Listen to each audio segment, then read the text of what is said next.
Good morning. Today is January 28th, and it's my 8th reading. I made it through a whole week of reading 365 Devotions for Hope. So today's title is Optimistic Hope. Surely your goodness and love will follow me all the days of my life. Psalm 23:6. Living in hope means you know good things are going to come your way.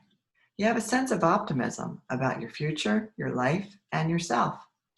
On a partly cloudy day, do you see dark clouds and the possibility of rain?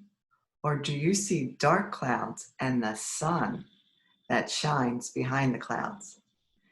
If it does rain, do you see the rain as an intrusion to your schedule or a blessing that the waters and plants and a blessing that waters the plants and trees?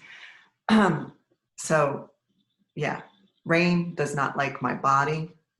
Um, But I do love those questions. It really does get me thinking that behind those clouds, there is sun. There's sun, right? So behind any negative feeling that you might have, there's something good behind it if we just look for it, right? Um, Choosing to be optimistic means that you see a glass of water as half full instead of half empty because you know that God is in control. And it is He who sends good things your way. Because God has promised to protect and guide us through life, we can be optimistic about the good things that are ahead. Therefore, in all things, look for positive outcomes.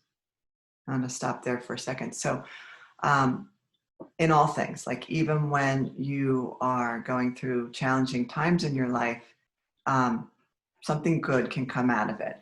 So I think about times when I was really being tested early on in my walk.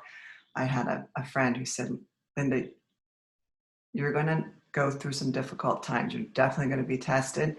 Um, just know that. And I always kept that in the back of my mind. And uh, what was comforting through those difficult times was that I knew that He was always there. And a lot of times I would just say, okay, I'm going through this.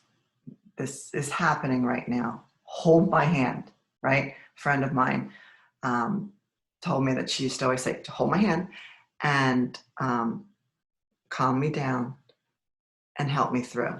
Give me the wisdom, the ability to understand the lesson, right, that I'm going to learn. Help me understand how I'm going to grow and how I'm going to be more like you. Please show me the way.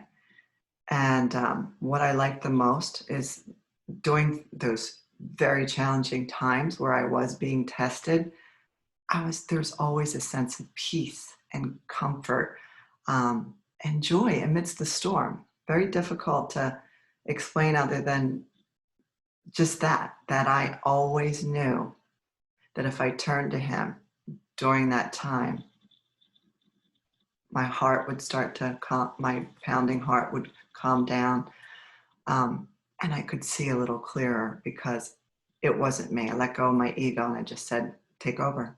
I can't do this. And anyway, so I offer that a lot of times when we're in a situation and we're feeling attacked or whatever the difficult time in your life is, just turning to Him, you're left with that peace and that comfort, knowing that He's got you. He's in control.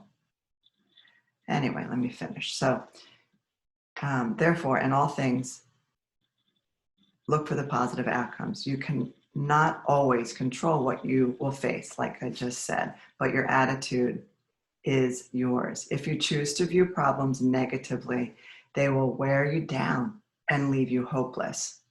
So during all of those challenging times, I always had energy. I always got up and continued on and wasn't knocked down because I had that hope, knowing that there was a reason why I was going through what I was going through.